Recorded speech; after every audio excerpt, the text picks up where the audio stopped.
Şebnem TV.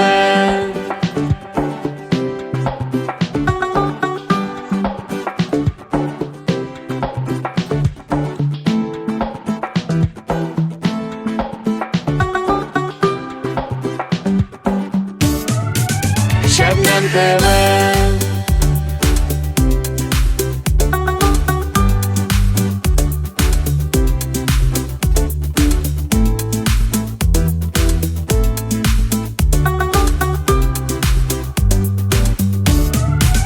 Şebnem TV.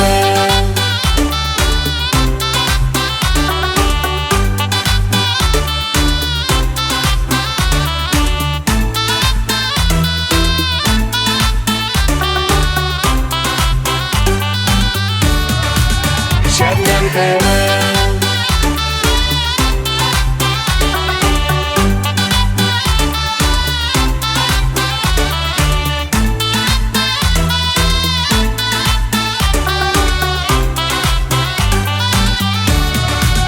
Şebnem TV.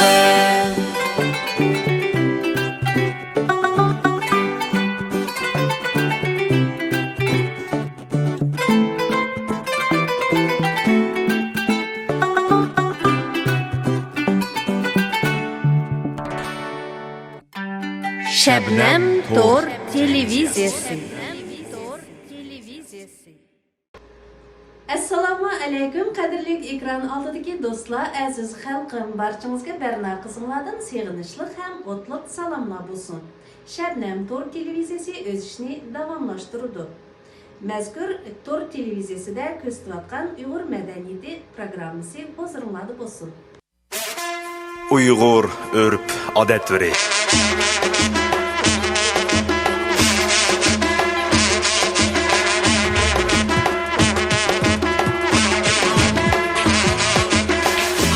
Uyg'ur madaniyati.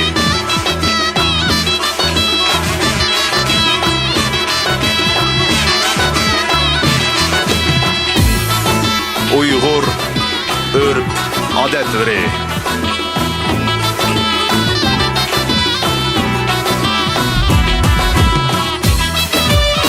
Uyg'ur madaniyati.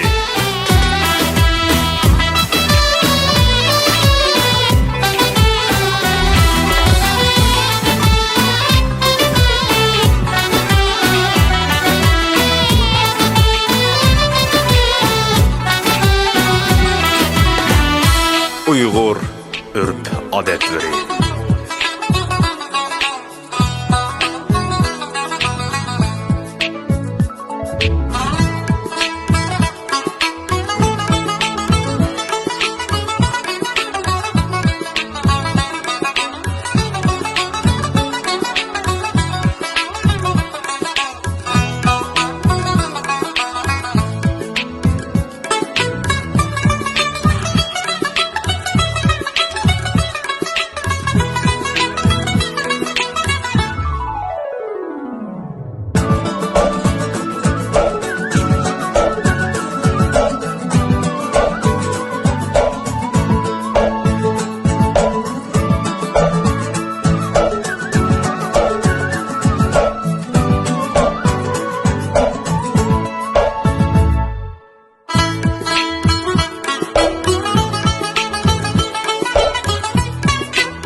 TV